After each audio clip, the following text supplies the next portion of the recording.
Are you ready? Can Crushers. It don't really get no better than this the podcast that you're looking for if you're really heavy into wrestling.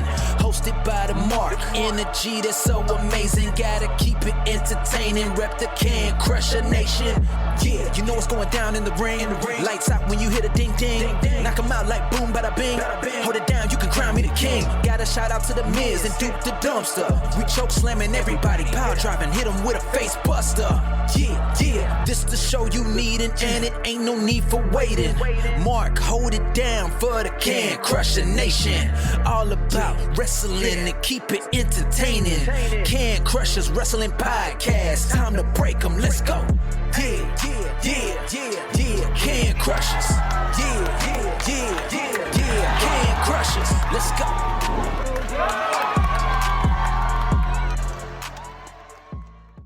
Hey y'all, this is Sarah Bubbles. Keep listening to Can Crushers. Ladies and gentlemen, welcome back to another Can Crushers Wrestling Spotlight.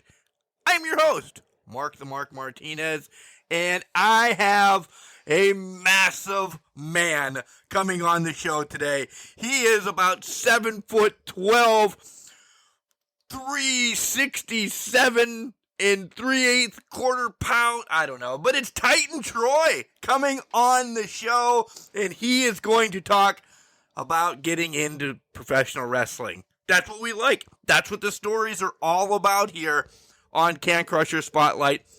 The who, the why, the what, the how, the all of that is what it's all about on the Spotlight. I'm super excited. We've had his partner on the show before, Brox Boulder. Brox has had Titan on his podcast, Hitting the Ropes. And this is all thanks to Sarah Bubbles, essentially, because she's the one that got the ball rolling to continue this boulder, rolling downhill. And now we're up to Titan Troy. So the who, the what, the why, the how, the all of that is coming real soon. And I'm interested. I really am interested to find out what his story is and all of that. So hold tight, because we have some business to do. Collar and elbow. Hats, hoodies, tees, all the cool stuff that Al Snow and his hooligans have at Collar and Elbow can be yours with a 10% discount. What? Mark, how do I do that? Oh, you just use our promo code. It's Can Crushers. All one word. Capital C and Can, capital C and Crushers. You'll save 10% off your entire order. Just that easy. Simple. That's what you like. Any way that we can save money in this day, time, and era right now is well worth it. So just putting in Can Crushers, all one word, capital C and Can, capital C and Crushers, and saving 10%, whoop, that might be able to buy you some beverages or some shipping and handling or whatever. That's the cool part. So use that when you shop at Collar and Elbow. But Mark, where are you? Where can we listen to all of your podcasts? Well, you're listening to us right now on your favorite. But if you want to have a new favorite, have it be Alexa, have it be Spotify, Apple Podcasts, Stitcher, iTunes, iHeartRadio, Buzzsprout, wherever you are. Listen, you'll find us there. And that's what we love, because our podcasts, we just keep growing and growing and growing and getting on different outlets that I don't even know about. So go and find them, let me know, and that'll be awesome. Do you want to join the talk? You can talk with us on Facebook, Instagram, and Twitter. All of it is at CanCrusher69. Join in the conversation about AEW, Impact, independent wrestling, WWE, just some old school stories as well. Join, talk, let's get this going. Super excited about that. And if you want to be on the show, you can slide into any of those DMs or send us an email at cancrusher69@gmail.com. That easy. We love hearing the stories. We love everything about professional wrestling. But right now, we're going to send it out to Collar and Elbow. Mr. Al Snow, you're going to hear more about that. And we're going to come back and have the big man, Titan Troy, on to hear his story. Wrestling. A love and a passion we all share. I've started a wrestling brand. The wrestling brand. a brand founded on the aspects of wrestling. Two entities working together to create a product that connect emotionally for people everywhere. Collar and Elbow is the brand. Passion and love for wrestling is the drive. I am Al Snow, and this is Collar and Elbow, the wrestling brand.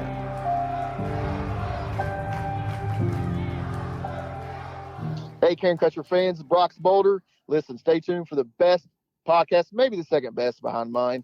Can Crusher podcast coming right at you. And welcome back to Can Crushers Wrestling Podcast. Guys, you heard how excited I was to have the massive man, Brox Boulder's tag team partner, coming on the show, Titan Troy. Titan, how you doing tonight, buddy?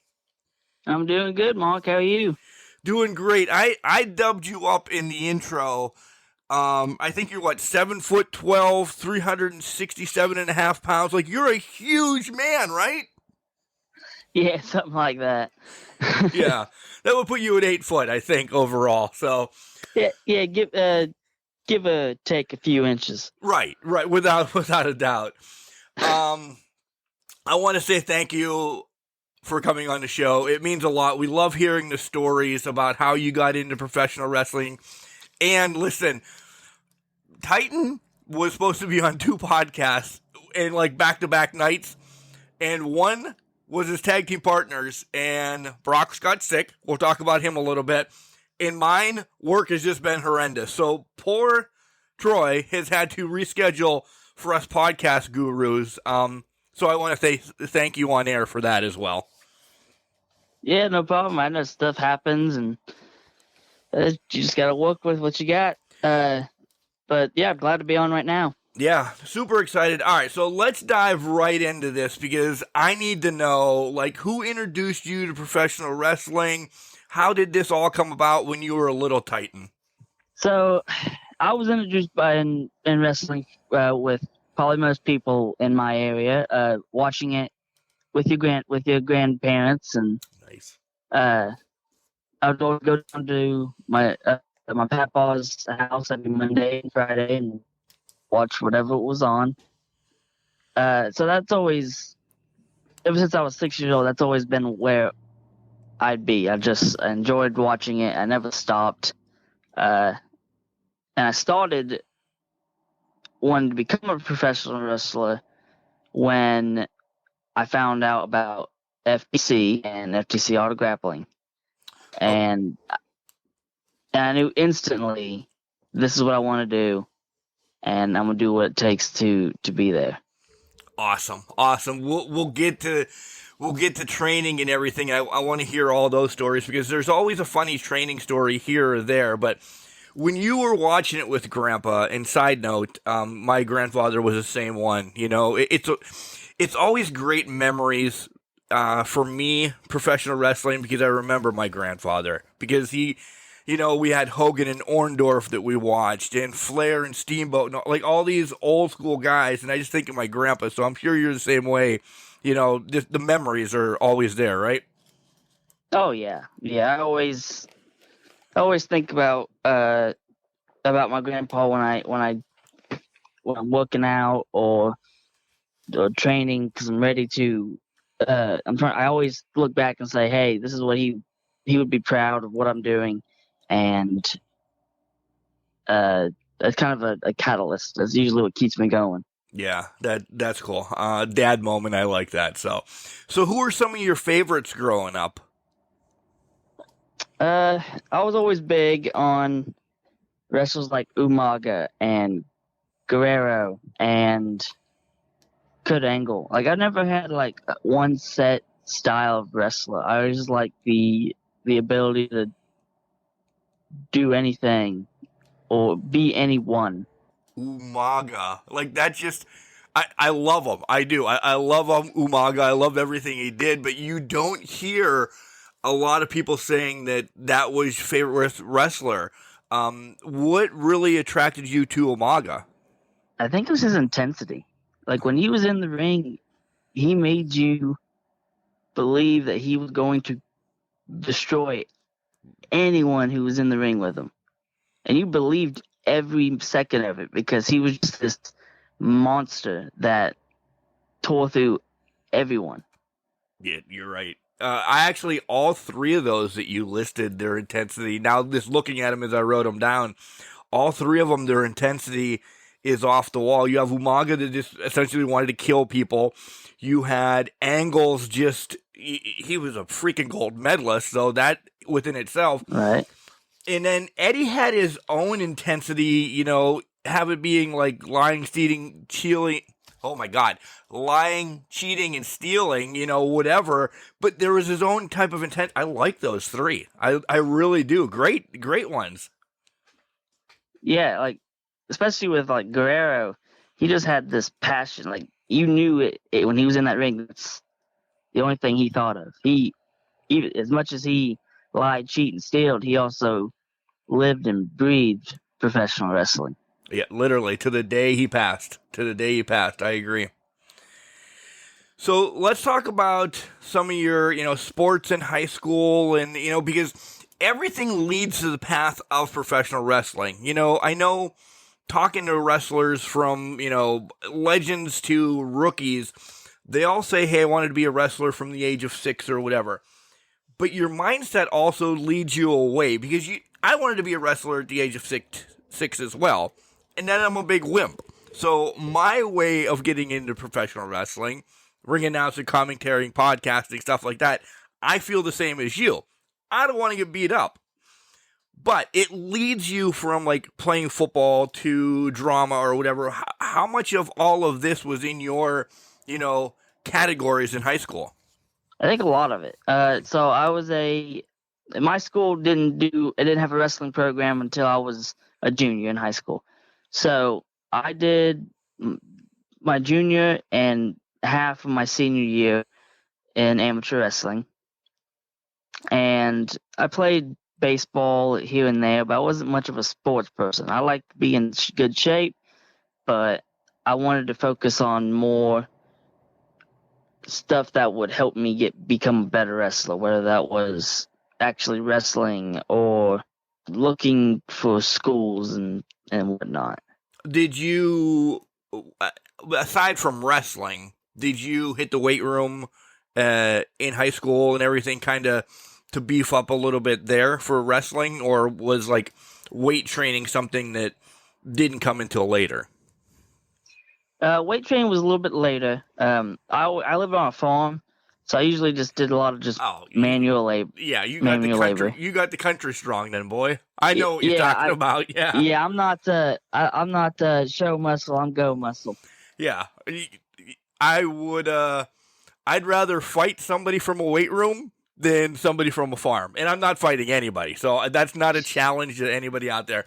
Because you guys on the farm, you guys have extraordinary. It's true. You have muscles upon muscles because you're just always doing stuff. So yeah, you definitely are. So when was that moment then, out of high school, saying, "Hey, I'm going to school. I'm going to make that phone call." And then how did you find the school that you wanted to go to? So. When I was in high school, I would always look up schools in my area. And at the time, or what information I had, the closest school was in, like, Kentucky. It was OVW and stuff, or places like that. I didn't know about other schools at the time. So I would look it up, and I was like, man, I don't know if I'm ever going to be able to do this because it's just not fathomable to be able to work and do this and this. And so I kind of gave up for just a split second. I was out of high school. I was, working. I was with this, I was with this girl, and we was talking, and she says, "Oh, my cousin is a professional wrestler." Well, it comes to find out that, her cousin runs FTC in Ironton. Nice. So she shows me everything. I go, "Oh, that's cool." The school wasn't open then. it was just FTC itself, and there was a show coming up. So I'm gonna go to that. So I go to the show, and great show, loved it. And I said I want to get into this. So I got in touch with the promoter, Joe, and he said nothing yet, but if I ever have anything, we'll let you know. Well, that year goes by, nothing really happens, so I just kind of gave up. I am at work again, and I'm scrolling through Facebook, and all of a sudden I see FTC Art of Grappling in Ironton, Ohio. And the moment I saw that, I instantly messaged Joe and said, sign me up.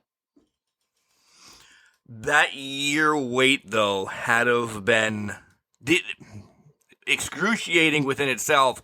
But did you also think, well, maybe it's time to come knocking on a different door here or there? Or did you, in your heart of hearts, know that Joe was going to deliver for you?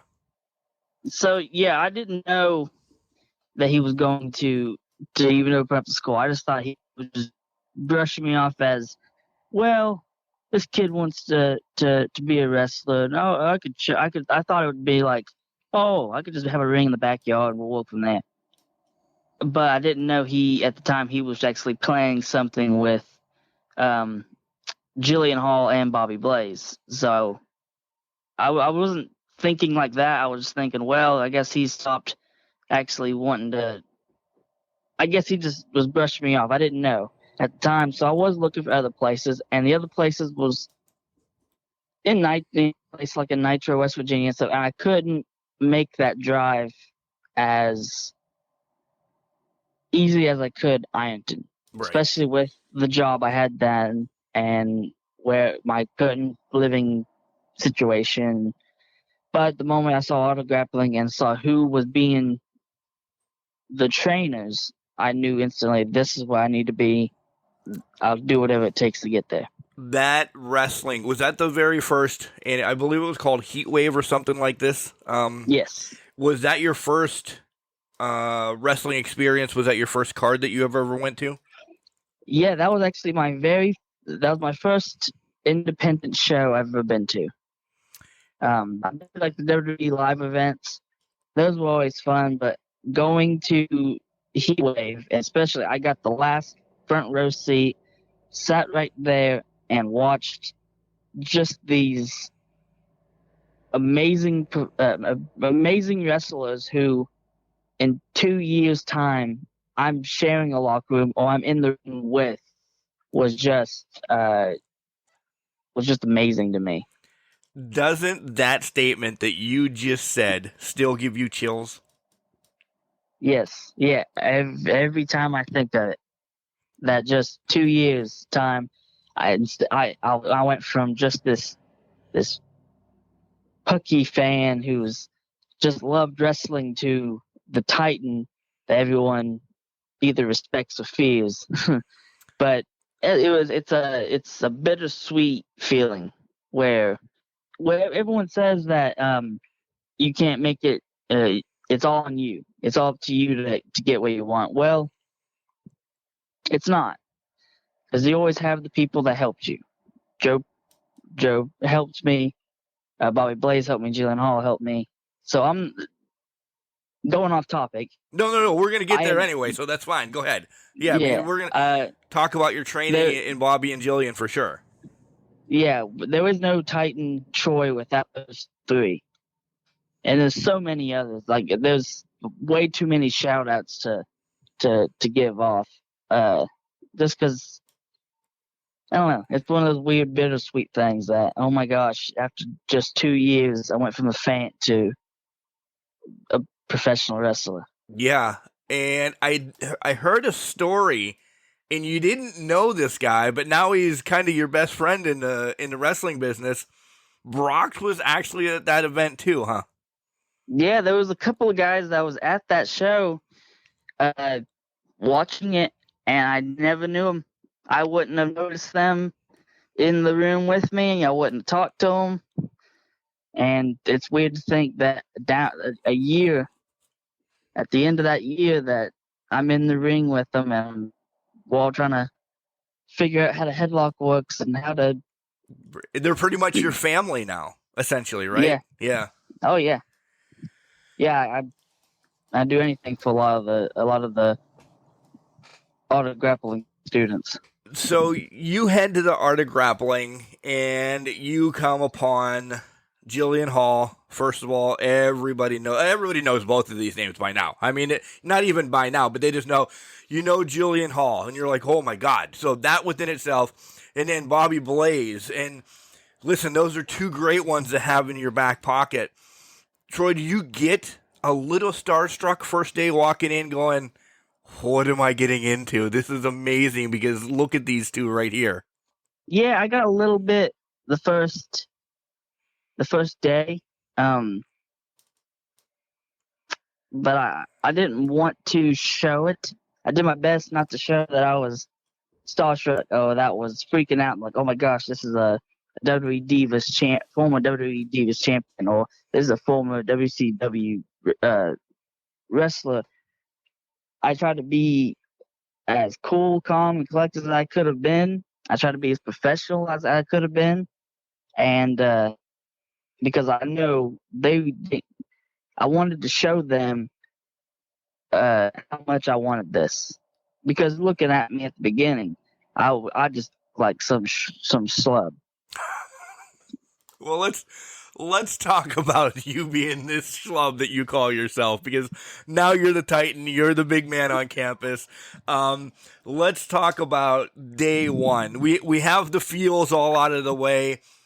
How was that? What experience, without breaking down the fourth wall or anything like that, and you know what I'm talking about, what was that whole experience about? And did you say, this might be a little bit too much and I bit off? Did you ever think of that? No. It's funny as it is. Most people, when they do the first training, they're like, man, that first, I didn't expect to be like this, but it's crazy. I love it, man.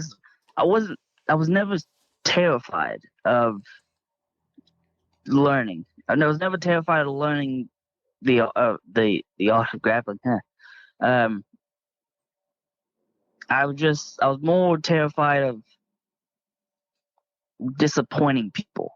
I'm a weird guy when it comes to, it doesn't matter what happens. I just don't want to make people feel bad or feel like they wasted their time with me. I love that.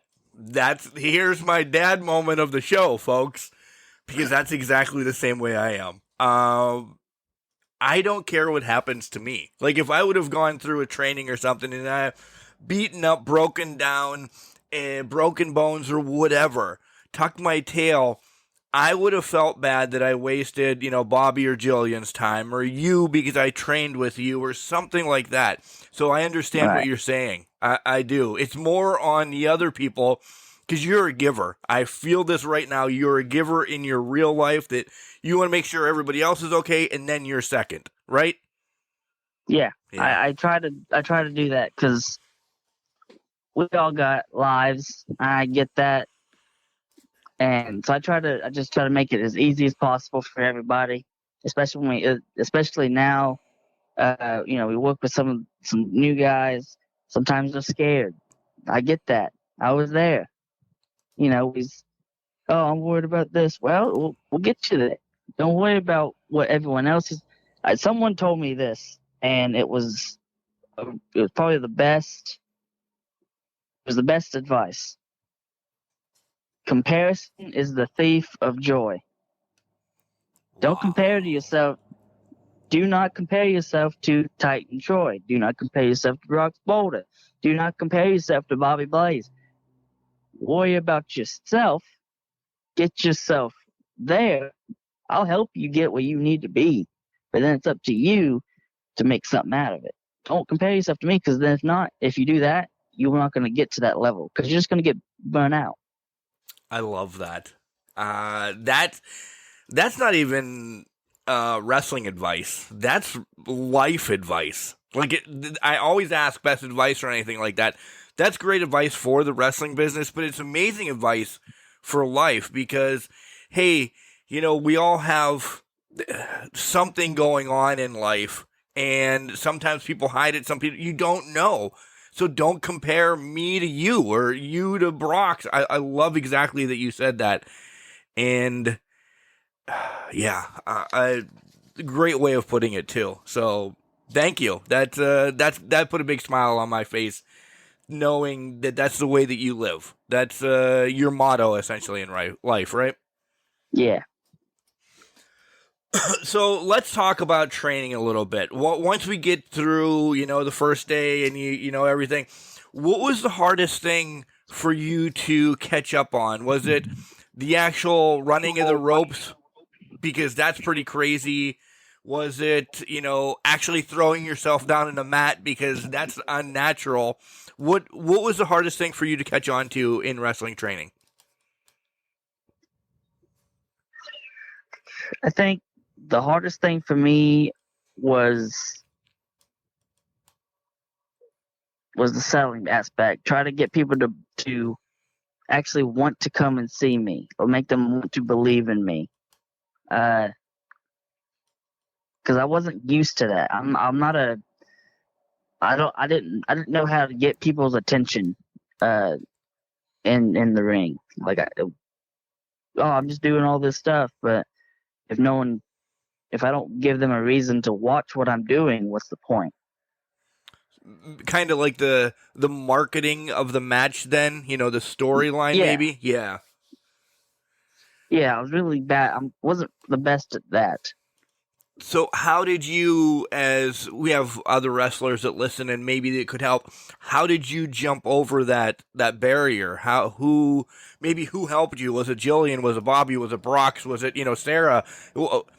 How did you overcome this difficult situation? I think Brox helped me a lot with that. He showed me how to kind of find myself, because for the first year of auto grappling, I was still kind of in the beginners section where I wasn't there yet. Titan was there, but he wasn't ready, and I was, having a tough time with that. So I went to Brox and I said, "Hey, how do I make this? How do I make everything people want to actually come and see me?" And he gave me some tips. And go to your trainer, go to someone you trust, go to a more established vet, and work with them a little bit, and just watch them. Just watch how they conduct themselves inside and outside of the ring. Be professional. Just work with them and see how much that means. Because if you watch what they do, you can pick up a few things. Yeah. And if they like you, they're throwing a good word for you. Yeah, they'll give you that special little information that they have in their back pocket that they only share with somebody that passes out the respect and, is dignified, compared to some rum-dum that's like, hey, I want help and you're going to help me. Nobody's going to help a guy like that, right? Right. But I also believe in, if someone's going to stick their neck out for you, you better be sure that you're ready. You better make sure that you can actually do what people say that you can do. Yeah, I talk to wrestlers all the time about that, and that's why essentially this rolls in my next question. After your training has started, when was your first match? Were you ready, or was it a Bobby and other people saying, okay, Troy, now you're ready to go, put our name out there, essentially? Oh, man.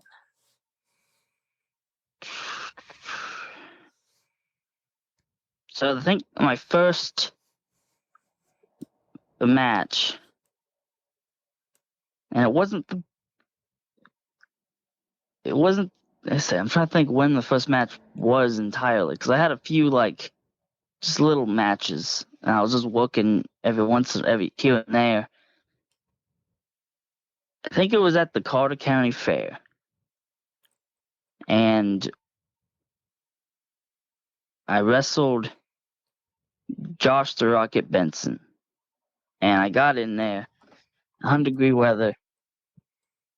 I put on a show that makes people was actually surprised of everything I could do, especially in 100-degree weather. And I think that's when everything kind of fell into place. Everything clicked then in that match?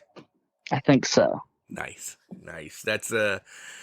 That's great to hear. 100-degree weather. Did you have an awning or anything over top, or was the sun just literally baking down on you? No, it was right on us. Oh, man. I've talked to wrestlers as well, that the mat is probably like 150 degrees. So when you're down on the mat, you're actually burning yourself because it just soaks in that sun and it just keeps the heat, right? Oh yeah, it was rough. Oh man, It was either that match, or it was in New Haven, West Virginia. It was me and the guy named Caleb Throne in an anything goes match. I think that showed a lot of my intensity too. Anything goes matches, yeah. I imagine it would. So tell us who Titan Troy is. Like, I see, and you brought him up, so I'm going to steal this one from you. I really am. I see Umaga now that you mentioned him, because you're intense, and I have to see that. My other two, though, and you're going to be like, what? One is The Miz, because, listen, Titan Troy, you come out, you sell, and you know how The Miz sells himself doing everything.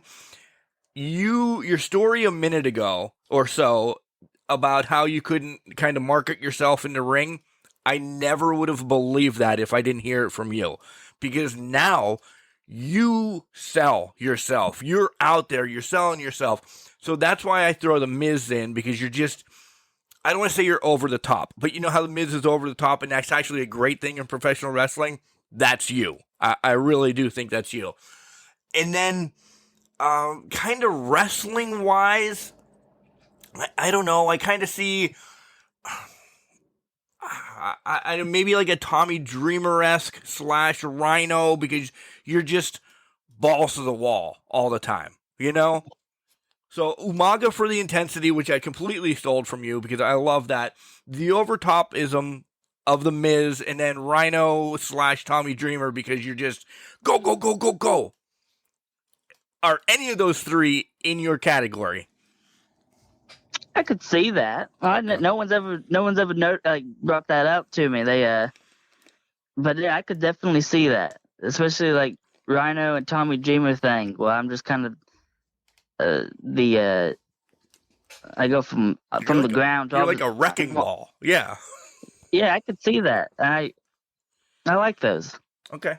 Who do you think? Who do you think you are? Who do you kind of listen? It's professional wrestling. You steal, you borrow, you whatever.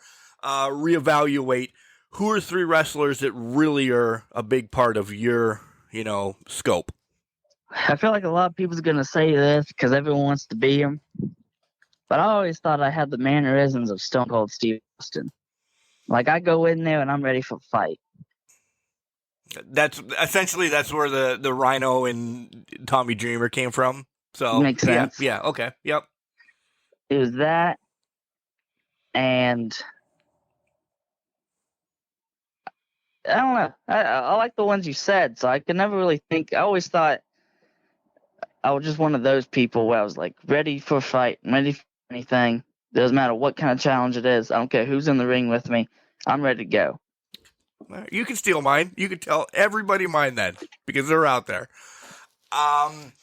In training or now or whenever, how far back did you go to watch, some people that help make up your character, yourself? I know you brought up Stone Cold, but did you go back later into the 90s, into the 80s or anything?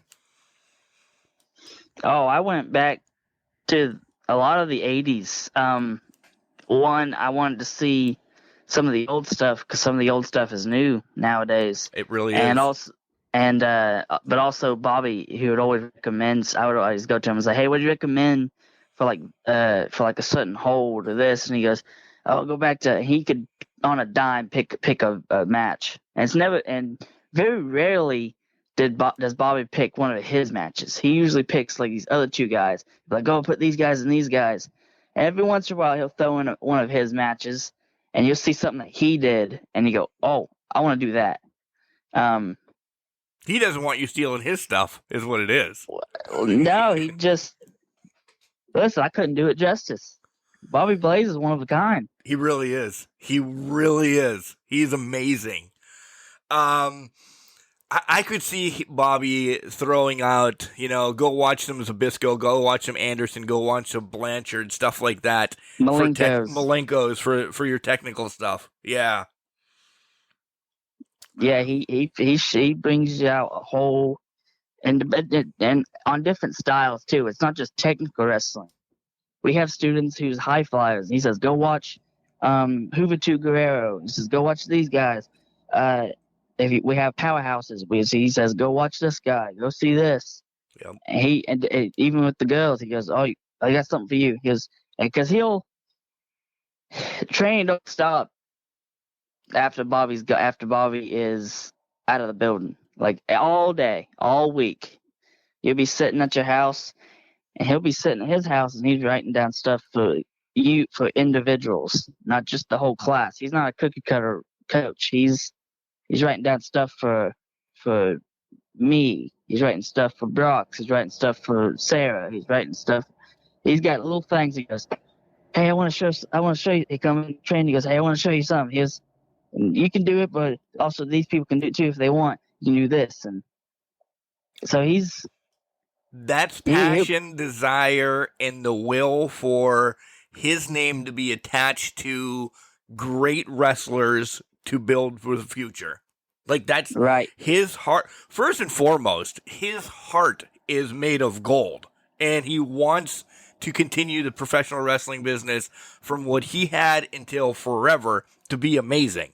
He isn't in it for the money like some of these other / air quote schools are, right?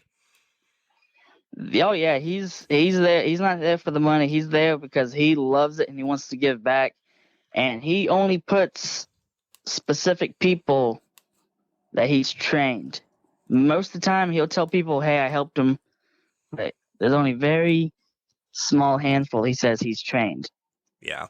And that's because that's his name on you, on Brox, on, on Sarah. That's his name.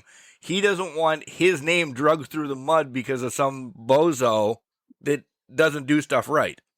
Right. I've seen guys like that, and I just, man, I don't want that. That goes back to I don't want to disappoint. I can't afford to tarnish Bobby's name. Right. I couldn't do that to myself, and I couldn't do it to him. Right. He gave me so much. All right, let's take a break from wrestling real quick. And then what's Titan Troy do, like, day off? You don't have to work. There's no wrestling. And I know because wrestlers always say, "Listen, I'm still going to go to the gym. I'm still going to do this." But you just have a down day. What do you like to do? What's some of your nerd out stuff that you like to, play with or do? Well, when I have the free time, I usually rarely have that. But when I do, I occasionally will look up stuff on YouTube and stuff when I'm not actually, watching tape for wrestling, which is very, very often. I usually do that a lot. If not, I'm watching something on YouTube just in the background, or I'm listening to a podcast. I want to say I game, but all I do is, get beat. But I like gaming too with myself. I cannot stand playing with other. And it sounds mean. I don't like playing with other stuff. Yeah, I don't like playing online stuff. I just want to play by myself, do my own rules, and just have. It's a relaxation technique, right? Oh yeah, I just play whatever I have at my house.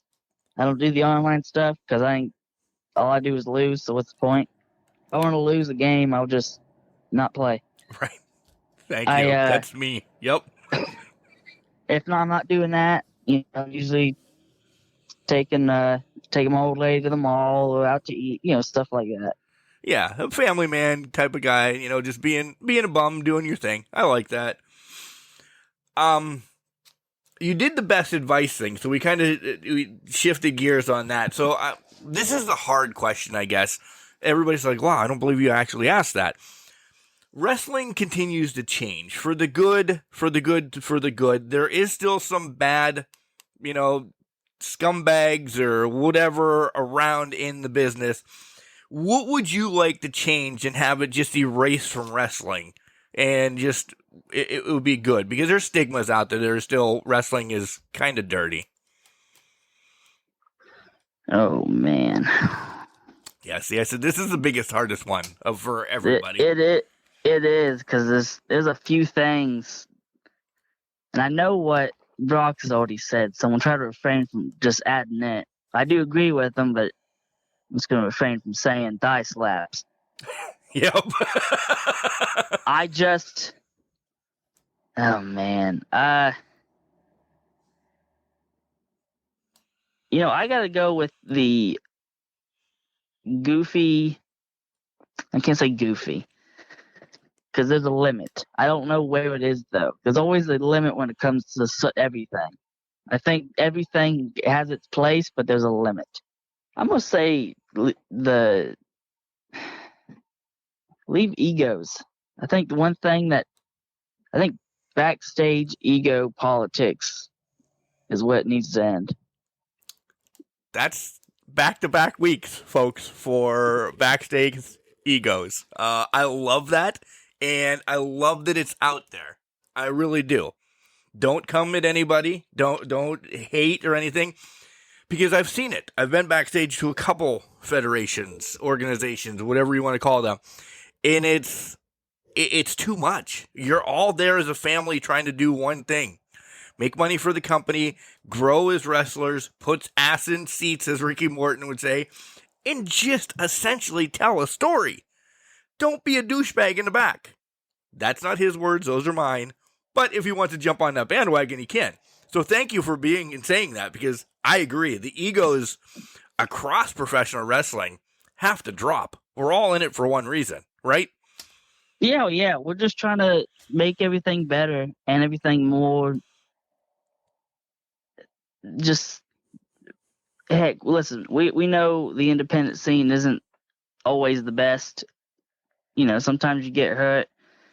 We got to pay the bills. And you can't pay the bills if you're not getting booked because someone don't like you. Or it's one thing where they don't book you because you're not good. It's another thing they don't book you because someone said something bad about you. Yeah, the politics is crap. Leave the politics out of professional wrestling. Yeah, I'm not a fan of it. Let me get in the ring. Let me show you. Let's have a good show. Yeah. This one just pops into my head too, and I want to ask you because I think it'll hit you a certain way. Can you see yourself? You know, you're looking back 6 years old, watching wrestling with your grandfather. Can you kind of hover above yourself and say, man, I made it. I'm in professional wrestling, and you kind of get these chills? Yeah, because I kind of do it now. Like, I'll sit there with Brox or my girlfriend or something like that, and I'm like, man, it's weird at the position that I'm in, where I'm a professional wrestler, and as I'll tell you one, it's even weirder that most people don't think about, especially after 2 years of art of grappling. I have some students who look up to me, and I find that odd because I'm doing the same thing they're doing. I'm making a dream come true. It's like you read my next question, because that was going to kind of be the next thing I transitioned into. Maybe not the students, but you remember the feeling you had when you went to Heat Wave and you're like, oh man, this guy or this girl or whatever is why now I want to be in professional wrestling. Do you know And I'm sure I could, find one kid out there that says, I want to be Titan Troy when I grow up. How does that make you feel right now hearing that? It's amazing. And I'll tell you one even better. I got a fun story that popped in my head. Okay. There was a kid who comes to every single FTC show, never misses one. He comes to all the shows, and he loves Titan Troy, and he loves Brox Boulder. He loves everything. He loves the shows. Well, on Heatwave, when I bought that last front row seat, he was the same exact kid next to me. No way. I sat next to this kid the entire show, and I'm talking to him like, "You enjoying the show, man?" He goes, he's happy as could be. And I remember his face because I was sitting right next to him the entire show, and I was talking to him. So I come to a show, and I see him, and it makes me feel excited that, man, this kid now looks up to me, and I was just a fan right next to him. I was doing the same thing he was doing. I was cheering every single match. You just gave me goosebumps, dude. That is unbelievable. That is so cool. That right there. And I don't know, for me, right, if I would have that story to tell, my son, my grandchildren, or something like that, that would mean everything in professional wrestling. That would mean to me that I made it because I'm there. This guy's here. The following year and a half, 2 years, whatever, he now is one of my fans. Yeah, that's a great story that a lot of wrestlers, I'm sure, don't have. If they do, I don't know. Sometimes you don't even think about it. Like, that's just there. Because people always show, there's always pictures of someone's like, "Oh man, that was me. Oh my god." Yeah, that's crazy. That's crazy. Goals for the rest of, I know it's early. I mean, it's still March, almost rolling into April. Goals for the rest of 2023. What's Titan Troy want to do? Do you want to cross some more states off? Do you want, what's up for you? Right now I'm really focused on me and Brox and Tag right now, and we all have a few shows coming up. Can't remember all the dates. But he's we're trying to branch out more and just kind of work on Grappling Inc. and just meet new people and new promotions and show them, hey, you need a good tag team or you need some singles guys. We can do it. And I think this year we're just gonna work on branching out more. Yeah. I always say this, Rome wasn't built in a day, and it's baby steps just to you and Brox kind of building your brand and then slowly taking over. Start in Ohio, rip through there, head over to West Virginia, rip through there, head to Pennsylvania. Just baby steps. Just it's a marketing tour, essentially, right? Yeah. Yeah. Dream match, and you can do two of them. So if you want to do a singles one and then a tag team one with you and Brox, who are your dream matches against? What kind of stipulations would you like? And is there any certain venue, Madison Square Gardens, down in Texas, wherever, that you'd really like to have this dream match? And it can be anybody. If they're past, listen, this is our little fantasy game that we always play. Who really would you have loved to have a match with? Okay, I'll do the two. I got Titan Troy versus Rey Mysterio would be interesting. That could still happen in real life. Could still happen. So yeah, could still happen. I'm excited about that. Just because I think our styles would just be amazing. It would just work. Yeah, I really think they would. And then I'll do Grappling Inc. Since we stole a lot of ideas from them. Grappling Inc. versus the Steiner Brothers. Oh, yes. Yes, I like that. Do you want these anywhere special? Or do you don't care? They can be in your backyard. As long as you're wrestling them, you'd be pretty happy about that, wouldn't you? Whoever pays me more. Touche. Touche. Smart man here in the wrestling business. I forgot to ask you this kind of when we were talking about like day off stuff and everything. Do you get time to watch a lot of, as recording guys, we always record ahead of time. It's WrestleMania weekend. Are you excited for WrestleMania? Do you watch the current product, AEW, Ring of Honor, anything like that? I haven't really watched shows as of late because I'm usually so busy. I'll just watch clips here and there. Yeah. If I have free time, I'll watch an entire show, but I just usually just go by, okay, it's this. If I want to watch a specific match, I'll just go back and watch it. As for WrestleMania weekend, I'm always excited about it. I was actually at WrestleMania last year in Dallas. Oh, yeah. I'm so jealous. I'm going next year. I wanted to go this year. I just couldn't. It wasn't in the plans. Right. But I'm excited for it. There's not a specific match that I'm, jumping for joy for. It's cool. It should be a fun show. Both days for ever. But I'm always excited, and a lot of the students will all get together and do watch parties, and I find that best. With some new students, especially, I'll point out something to them, like, okay, this is what I like to critique and break down matches while they're happening with them, so they can enjoy it, and then they get to learn what's going on.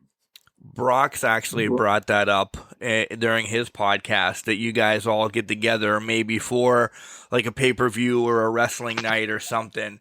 And I kind of, because his was more in the winter, and now we're kind of trucking out of winter here, us in Pennsylvania, you in Ohio, we're getting out of winter. And I kind of invited myself, and I'm like, oh my God, I want to come and do this. And like, just sit in the back corner as you guys are like all just talking. I'm still inviting myself, Titan. I'm still going to come and sit in the back corner and watch you guys, rip down a pay-per-view or something like that, because that's super interesting to me that, again, listen, the Art of Grappling, you guys, the three members that I've had essentially on the show, is a family. I hear it so much from you guys that I'm going to go off kilter a little bit. Like, you guys are making brownies for each other. You're going shopping for each other. Like, you guys are, like, in this to win this, more so than a lot of other federations. Other federations show up, do the show, go home. They don't care about each other until the next time they have to do something. Not you guys. Like, you guys are legit fourth wall down for a minute. Friends, you do stuff together, and it shows because your shows are phenomenal. You take care of each other and you do cool stuff. All right, fourth wall back up. We don't have to talk about that. But, right, you're a family. Oh, yeah. I definitely say we're a family, because sometimes we want to rip each other's heads off. But it's a good family fight, right? Hey, it's all out of love. Sometimes we want to rip each other's heads off because you do something stupid. Well, gosh, we want to get after you for it because we don't want you to get hurt, or we don't want you to quit this or whatever. Yeah, no, you're so right. I know you said you had a couple of shows coming up. You don't know them right now. Listen, Titan does a good job on social media. Plus, Brox, they're going to go places together. So, Brox, follow his social medias. But what are your social medias, Titan? You can get me on Instagram, Tope Titan _Troy 218. You can get me on Facebook. I have a Titan Troy page. Try to share out as much as I can. I have a Twitter, Pro Wrestling Tees. Yeah, I was gonna say sell some merch too. I know you have Pro Wrestling Tees, so yeah, I got Pro Wrestling Tees. Still figuring. I'm awful at sending designs in because I'm lazy and procrastinate everything. You're not supposed to tell them that. That's okay. Fine. That's okay. If somebody wants to order something like from you directly, can they reach out to you on Insta or Facebook or anything? Yeah. If I ever have something that I try to promote, hey, I got this size and if you just get a hold of me, I'll do my best to get back in touch with you. I'm a one-man crew, so it's kind of crazy sometimes. Yeah, it is pretty staggering. All right. Did I miss anything? Is there anything else you want to chat about here today? Not unless you have anything else. No, I think we knocked off a lot of the bucket list. I'm excited to come out and meet you and Brox and Sarah and a lot of the others here now that the weather is going to break and then there's not 18 feet of snow between Pennsylvania and Ohio, right? Yeah, now we just got really heavy winds. Yeah, it's doing the same thing here. It blew off a middle school in my town. It what? The roof came right off the middle school. It's not that bad here, so hopefully you guys keep the... Oh my God, was that today? No, it was last week. Wow. Is everybody okay? While I was at a show tearing the roof off the place, my town had a little roof get blown off the place, so. I love the pun. All right, Titan Troy, thank you for stopping by Can Crushers. It's been a blast. We'll talk to you here in the near future, and then always welcome to come back on and let us know what you, Brock, Sarah, and anybody else from the Art of Grappling is doing, okay? Yeah, absolutely. Ladies and gentlemen, the big man, Titan Troy. Ah, man, what a wonderful human being, first and foremost. Let me just bring that wall right back down. What a wonderful human being. Because he lives his life like me. Like, he worries more about, he doesn't want to disappoint. He wants to give back. He wants to not look like a ding-dong when he does something. If he does something wrong, he takes that to heart. Trust me, Titan, I am there with you. That's what gives me anxiety and gray hair and everything else each and every day of my life. I wish we could get past that. I really do. But it's just our MO. It's just in our blood that we care. We'd rather give than do whatever. And I love that you said that about Bobby and Jillian and Brox and like all of that. Thank you. Thank you for coming on the show. And back-to-back weeks. Again, listen, back-to-back weeks. Drop your ego at the door. Do not bring it to a wrestling show because that is what needs out of professional wrestling. I love it. I love it. Speaking of the heart, speaking everything. And then listen again. Big fan when I do love the stories about, hey, I found wrestling by playing video games. I found wrestling from my Aunt Susie or my neighbor Joe or something like that. But when somebody finds wrestling the same way I do, through a grandfather, yeah. Guys, you know, I love the wrestling aspect of this, but I love the personal aspect of it as well because you get to hear what makes the wrestler, what makes the person behind the wrestler, and these stories mean more. Listen, the matches are awesome. Don't get me wrong. We can have everybody I've ever had back on to talk about matches. It's the personalism, that's not even a real word, but we'll go with it. The personalism that makes it real for me. And that's why I thank every professional wrestler, promoter, referee, whatever that comes on this show and enjoys telling their story. I thank you. And I'll say it to your faces and I'll say it now again. I love you for doing it. I love you for coming on Can Crushers. So, yeah. And I got to make the trip out there. I need to get out there and spend some time at the Art of Grappling with Brox and Sarah and Titan and Bobby and everybody else that'll have me. So I'm excited. Maybe they need a ring announcer. And they've heard that this guy, High Ground Professional Wrestling, can do some ring announcing as well. I'm out there. Remember, just because you're trash doesn't mean you can't do great things. It's called a garbage can. Not a garbage cannot. Make sure you tell your loved ones you love them, because you never know.